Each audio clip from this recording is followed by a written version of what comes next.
Hello everyone, welcome back to the channel.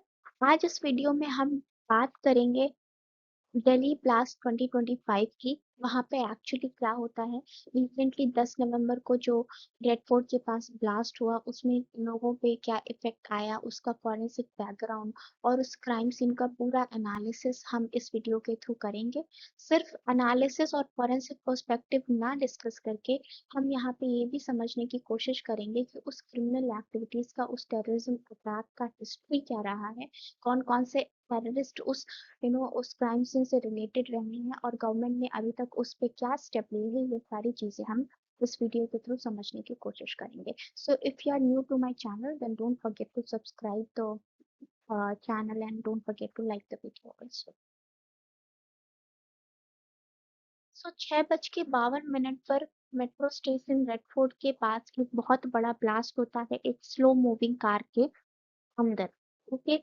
And वो blast का frequency इतना तेज होता है, उसका इफेक्ट इतना तेज होता है कि उसके आसपास के एरिया को ना छोड़ के 2-2.5 किलोमीटर दूर तक लोगों को उस ब्लास्ट की आवाज सुनाई देती है। वहां पे जो व्हीकल्स खड़े होते हैं उनमें उसका इफेक्ट आता है।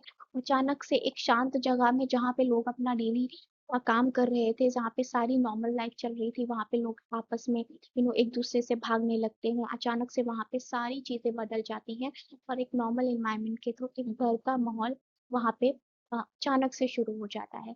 और इवन दो वो ब्लास्ट छोटा सा ब्लास्ट ना होके इतना हैवी ब्लास्ट था कि वहां की चीजों के साथ साथ उससे दूर जितनी भी चीजें प्रेजेंट थी, ऑलमोस्ट 2-2.5 किलोमीटर का डिस्टेंस में उस बॉम्ब ब्लास्ट का इफेक्ट आया था। जैसे ही ये ब्लास्ट होता है इसके बाद हमारे देश की जितनी भी इन्वेस्टिगेशन एजेंसीज हैं वो एक्टिव हो जाती हैं। हमारे प्रधानमंत्री जो कि भूटान के विजिट में थे वो भी आके अपना स्टेटमेंट देश के सामने रखते हैं, जहाँ पे वो देश के लोगों को आश्वासन देते हैं कि हमें घबराने की ज़रूरत नहीं है, गवर्नमेंट और हमारी जो इन्वेस्टिगेशन टीम है वो हमारे साथ है, they will find out.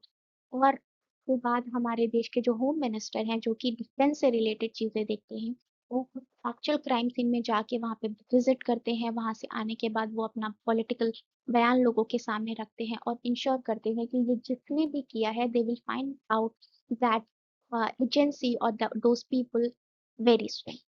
After that इस अटैक को एज अ टेररिज्म अटैक कैसे लीड किया गया था, बिकॉज इस केस को रजिस्टर किया गया था यूएपीए एक्ट के अंदर। यूएपीए एक्ट एक ऐसा कॉन्स्टिट्यूशन का एक्ट है जो कि अनलॉफुल एक्टिविटीज के प्रिवेंशन के लिए यूज किया जाता है।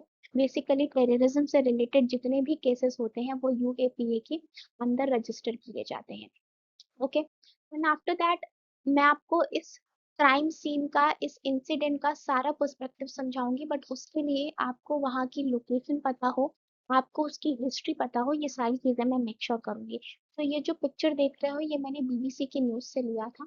यहाँ पे उन्होंने एग्जैक्ट लोकेशन बताया था कि रेड फोर्ट के मेट्रो स्टेशन के पास गेट नंबर 1 में एक सस्पिशियस कार रहती है जो कि काफी धीरे ट्रैवल कर रही होती है और वो वहां पे आके रुक जाती है।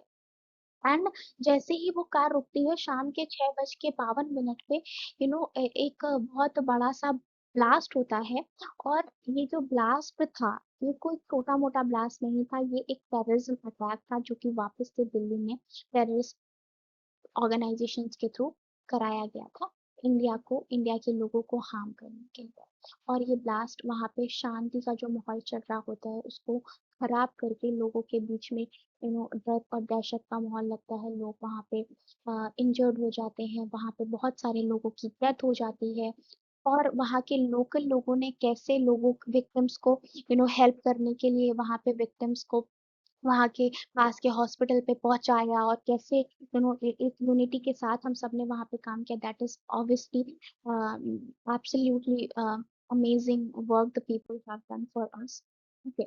अब इस वीडियो का फॉरेंसिक पर्सपेक्टिव समझते हैं। जैसे ही ये ब्लास्ट होता है वैसे ही हमारे देश के जो नेशनल इन्वेस्टिगेशन एजेंसीज है और हमारे जो एसटीजी कमांडर्स है वो वहाँ पे एक्शन में आ जाते हैं और एनआईए एंट्री लेता है और ये मेक श्योर करता है कि ये जो टेररिस्ट अटैक है ये किसने कराया है और कैसे हुआ है।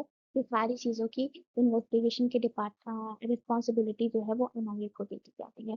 एनआईए के साथ साथ मल्टीपल फॉरेंसिक एक्सपर्ट्स भी वहाँ उस क्राइम सीन में पहुंचते हैं और वहाँ पे मल्टीपल तरह के एविडेंसेस को कलेक्ट करते हैं ताकि इन्वेस्टिगेशन को जल्दी से जल्दी खत्म करके जो कल्प्रिट रहे हैं, जो टेररिस्ट रहे हैं, उन्हें पकड़ा जा सके। तो ये जो 3 टेररिस्ट की फोटो देख रहे हैं, ये कौन है, इनका रिलेशन किस किस कंट्री के कौन-कौन से रीजन में रहा है, कौन-कौन से पुराने अटैक्स कंडक्ट कराए हैं, ये सारी चीज़ें मैं इस वीडियो में समझाऊँगी। तो वीडियो की शुरुआत होती है इस बॉम्ब ब्लास्ट की जो शुरुआत होती है वो इस कार के थ्रू होती है। ये कार है Hyundai i20 जिसका नंबर था HR26CE7674। तो रिसोर्सेज के अकॉर्डिंग इस कार का नंबर ये था और ये कार बहुत ही सस्पिशियस मूवमेंट के थ्रू धीरे-धीरे ट्रैवल कर कर करके लाल किले के मेट्रो स्टेशन गेट नंबर 1 के पास पहुंचती है और वहां पे अचानक से बॉम्ब ब्लास्ट हो जाता है। रिसोर्सेज के अकॉर्डिंग ये जो कार है इसका ओनर मोहम्मद सलमान को बताया जा रहा है। तो इस कार को सबसे पहले मोहम्मद सलमान ने खरीदा था। मोहम्मद सलमान के बाद इसने दिल्ली के किसी लोकल पर्सन को ये कार बेच दी थी। उस पर्सन ने इस कार को किसी और को बेचा। तो जो मोहम्मद सलमान है ना, इसका रिलेशन टेररिज्म एक्टिविटीज में काफी पहले से मेजर किया जा रहा था। तो बेसिकली इस कार को खरीदा ही इसलिए गया था ताकि इस तरह का एक टेररिज्म का अटैक दिल्ली में कंडक्ट करा जा सके। ओके, आगे बढ़ते हैं। ये था अभी तक का जितना भी ये टेररिस्ट का अटैक हुआ है अभी तक का हिस्ट्री। यहाँ पे फॉरेंसिक एक्सपर्ट से मल्टीपल एक्सप्लोसिव रेसिड्यू को कलेक्ट किया गया ताकि वहाँ पे उस रेसिड्यू के एनालिसिस से ये पता किया जा सके कि ये टेररिज्म अटैक कितना बड़ा प्लान किया गया था और कैसे प्लान किया गया था, क्या-क्या एक्सप्लोजिव मटेरियल्स को यूज करा गया था इस अटैक को देश में कराने के लिए और वहाँ पे कैसे मल्टीपल बायोलॉजिकल सैंपल्स को भी एक्सपर्ट्स ने कलेक्ट फॉरेंसिक एक्सपर्ट ने कलेक्ट किया और कैसे डीएनए प्रोफाइलिंग का रोल इस केस में आएगा, ये सारी चीजें मैं आपको आगे समझाऊंगी। ओके, तो इस बॉम्ब ब्लास्ट को मैं करने के लिए एक और स्टोरी बताती हूँ। 10 नवंबर को रेड फोर्ट के पास ये ब्लास्ट होता है। उससे 2-3 दिन पहले ना 8 नवंबर के आसपास हरियाणा की पुलिस और जम्मू एंड कश्मीर की पुलिस मिलकर ना कश्मीर में 2 लोगों को अरेस्ट करती है। उस 2 लोगों में एक नाम था मोहम्मद आदिल और दूसरा नाम था मुजम्मिल। तो मोहम्मद आदिल जो था ना वो यूपी के सहारनपुर में एक हॉस्पिटल में काम कर रहा होता था। आदिल किसी और कॉलेज में पहले काम कर रहा था। उस कॉलेज में जो उसका लॉकर था वहां से AK-47 को पुलिस ने बरामद किया था और उसके साथ साथ मल्टीपल ऐसे भी एलिमेंट्स ऐसे भी चीजें उसके उस लॉकर में मिली जो कि कहीं ना कहीं किसी टेररिस्ट अटैक को कंडक्ट कराने के लिए जरूरी होती हैं। तो पुलिस को आदिल के साथ ये सारी चीजें मिलती हैं, AK-47 मिलती है और पुलिस उसके साथ मुज़म्मिल को भी पकड़ती है। तो मुज़म्मिल भी पुलवामा अटैक और कश्मीर से रिलेटेड था। इन दोनों ने मिल के काफ़ी टाइम पहले कश्मीर में जैश-ए-मोहम्मद के काफ़ी सारे बैनर पब्लिश कराना और वहाँ पे जो जैश-ए-मोहम्मद की एक्टिविटीज़ थी उनको कंडक्ट कराया था जिसकी वजह से पुलिस ने इन दोनों को पकड़ा हुआ था। इन दोनों के अरेस्ट के बाद 2 और 2 और टेररिस्ट एक्टिविटीज़ के सस्पिशियस लोगों को पकड़ा जाता है जिसमें से एक होती है फीमेल डॉक्टर और फीमेल डॉक्टर के बाद दूसरा सस्पिशियस जो होता है उसका नाम होता है उमर नाबी। उमर नाबी जैसे ही उमर नाबी को पता चलता है कि ये मुजम्मिल और मोहम्मद आदिल और वो जो फीमेल डॉक्टर थी उसको पुलिस ने पकड़ लिया है, वो फटाफट वहां से फरार हो जाता है और उमर नाबी को पुलिस नहीं कर पाती है। ओके, तो ये फरीदाबाद का अरेस्ट था। ऑलमोस्ट 8 नवंबर के आसपास हुआ था, 8 या 9 नवंबर के आसपास और 10 नवंबर को दिल्ली में ये ब्लास्ट हो जाता है। पुलिस जब ये अरेस्ट करती है, जब फरीदाबाद में ये डॉक्टर्स का अरेस्ट होता है तो पुलिस ये में बयान देती है कि ये जो लोग हैं ना ये देश में और तरह के क्रिमिनल एक्टिविटीज को परफॉर्म करने का प्लान कर रहे हैं। तो अभी देश में मल्टीपल अटैक्स हो सकते हैं। ये बस एक शुरुआत थी जहाँ पे हमने इनको पहले ही अरेस्ट कर लिया। अब जो उमर नाबी के बारे में मैंने बताया जो कि इन डॉक्टर्स के साथ काम कर रहा था बट जैसे ही उसको पता चला कि उसके साथियों को पुलिस ने पकड़ लिया है तो वो वहां से फरार हो जाता है और इसी उमर नाबी पे सारा सस्पेशन जाता है कि ये जो दिल्ली का अटैक हुआ है ये उमर नाबी ने ही किया है। अब उमर नाबी लास्ट टाइम में जो Hyundai i20 के बारे में मैंने बताया, लास्ट टाइम में जितने भी सीसीटीवी फुटेज सामने आए हैं उसके थ्रू ये प्रिडिक्ट किया गया है कि उस कार को लास्ट टाइम में दिल्ली के रेड फोर्ट के पास जो लेकर गया था वो उमर नाबी ही था। जब उमर नाबी एक्चुअली उस कार को लास्ट टाइम में ड्राइव कर रहा था या नहीं कर रहा था, इस बात को कंफर्म करने के लिए वहां से उमर नाबी के बायोलॉजिकल सैंपल्स को कलेक्ट किया फॉरेंसिक एक्सपर्ट ने, और बाद में उसकी माँ से उसका डीएनए मैच करने के लिए यू नो मैच करने का प्रोसेस शुरू किया गया। अभी तक ऐसा कोई, जब जब मैं ये वीडियो रिकॉर्ड कर रही हूँ तब तक ऐसा कोई कंफर्मेशन नहीं आया है कि उनका डीएनए प्रोफाइल मैच हुआ है या नहीं हुआ है।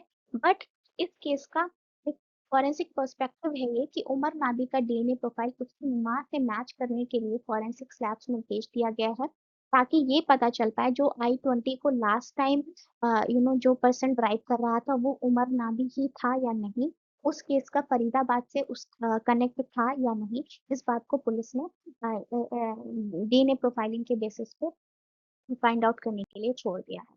ओके, तो अभी तक का ये बायोलॉजिकल पर्सपेक्टिव मैंने समझा दिया। एक्चुअली उस बॉम्ब ब्लास्ट में क्या हुआ था, कितने टेररिस्ट उस अटैक से रिलेटेड थे, ये सारी चीजें। अब बात आती है हमारे फॉरेंसिक पर्सपेक्टिव के बारे में। फॉरेंसिक्स में क्या है कि वो जितने भी डिजिटल एविडेंसेस है पुलिस उस पर रिलाई कर रही है, जितने भी एक्सप्लोजिव रेसिड्यू है उसका एनालिसिस किया जा रहा है, ताकि इस अटैक की कितनी बड़ी पॉसिबिलिटी थी उसको प्रेडिक्ट किया जा सके। वहां पे जितने भी थाउजेंड्स ऑफ कैमरास थे, जितने भी सीसीटीवी फुटेज थे, उनको खंगाला जा रहा है कि इस केस में कितने लोग जुड़े थे। अभी तक ऑब्वियसली 13 लोगों की डेथ हो चुकी है अभी तक के रिपोर्ट्स के अकॉर्डिंग, बट वो टेररिस्ट अटैक किस एजेंसी ने कराया है अभी तक इस तरह का कोई क्लेम किसी की तरफ से सामने नहीं आया है। बट वहाँ के एविडेंसेस के थ्रू हम ये फाइंड आउट करने की कोशिश कर रहे हैं कि ये क्राइम, ये टेररिस्ट अटैक एक्चुअली किसने कराया और ये कैसे हुआ है। यूजुअली क्या होता है, जब आप टेररिस्ट के केसेस देखते हो, टेररिज्म ब्लास्ट के केसेस देखते हो, तो वहां पे आप बहुत ज्यादा बायोलॉजिकल एविडेंसेस पे रिलाई नहीं कर सकते हो, क्योंकि ब्लास्ट एक ऐसी चीज है ना जहाँ पे विक्टिम के साथ, कल्प्रिट के साथ साथ बहुत सारे विक्टिम्स आ जाते हैं।